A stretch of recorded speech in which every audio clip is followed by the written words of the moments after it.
மார்த்தாண்டம் அருகே தீ பற்றி எரிந்த லாரி. நெல்லை மாவட்டத்திலிருந்து கனிம வளங்களை ஏற்றிக்கொண்டு டாரஸ் லாரி ஒன்று நேற்று முன்தினம் இரவு கேரள நோக்கி சென்று கொண்டிருந்தது. அப்போது லாரி மார்த்தாண்டம் அருகே காஞ்சரக்கோடு பகுதியில் வந்தபோது திடீரென லாரி தீப்பிடித்து எரிய ஆரம்பித்தது. இதை பார்த்த டிரைவர் உடனடியாக லாரியை சாலையோரம் நிறுத்திவிட்டு கீழே குதித்து உயிர் தப்பினார். பின்னர் சிறிது நேரத்தில் லாரி முழுவதும் தீப்பிடித்து எரிய தொடங்கியது.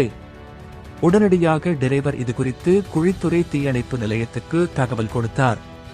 அதன் பேரில் தீயணைப்பு வீரர்கள் சம்பவ இடம் விரைந்து வந்து தண்ணீரை பாய்த்து தீயை அணைத்தனர்.